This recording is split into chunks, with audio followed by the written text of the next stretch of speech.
অভিনেত্রী নাজনীন নিহার প্রেম ও বিয়ে নিয়ে সামাজিক যোগাযোগ মাধ্যমে চলছে ব্যাপক আলোচনা। তবে এসব জল্পনা কল্পনার মাঝেই এবার নিজেই মুখ খুললেন এই অভিনেত্রী। সম্প্রতি নিহা সামাজিক যোগাযোগ মাধ্যমে জানান তিনি এনগেজ। এরপর থেকে শুরু হয় নানা গুঞ্জন। বিভিন্ন গণমাধ্যমে দাবি করা হয় তার হবু স্বামী পাকিস্তানের একজন তরুণ। এমনকি কয়েক মাস আগে দেশের বাইরে ভ্রমণের সময় তাদের পরিচয় হয়েছিল এবং পরে দুই পরিবারের সম্মতিতে বিয়ের সিদ্ধান্ত হয়েছে বলেও খবর প্রকাশিত হয়। তবে এসব গুঞ্জনের জবাবে সোমবার রাতে নিজের অবস্থান পরিষ্কার করেন নাজনীন নিহা। তিনি বলেন, আমি কাকে বিয়ে করেছি সেটা তো কাউকে খুঁজে বের করতে বলিনি। সময় হলে আমি নিজেই এনগেজমেন্টের মতো বিয়ের খবরও জানিয়ে দেব।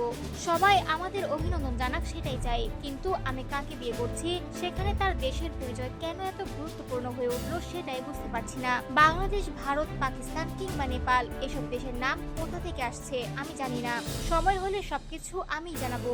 আসলে নিহার বিয়ে নিয়ে আলোচনা নতুন নয়। চলতি বছরের ফেব্রুয়ারিতেই একটি সামাজিক যোগাযোগ মাধ্যমে পোস্টের মাধ্যমে তিনি প্রথম ইঙ্গিত দেন যে তার জীবনে বিশেষ কেউ এসেছেন। সেই থেকেই ভক্তদের কৌতূহল আরো বেড়ে যায়। এর আগে গণমাধ্যমকে দেওয়া এক সাক্ষাৎকারেও নিহা স্পষ্ট করে জানিয়েছিলেন আপাতত তিনি শুধু এইটুকুই নিশ্চিত করতে চান যে তিনি এনগেজ। তবে তার হবু স্বামীর পরিচয় এখনই প্রকাশ করতে চান না। তার ভাষায়, যেভাবে আমি নিজেই এনগেজ হওয়ার খবর জানিয়েছি ঠিক তেমনই উপযুক্ত সময় এলে কার সঙ্গে এনগেজ সেটাও সবাই জানতে পারবেন।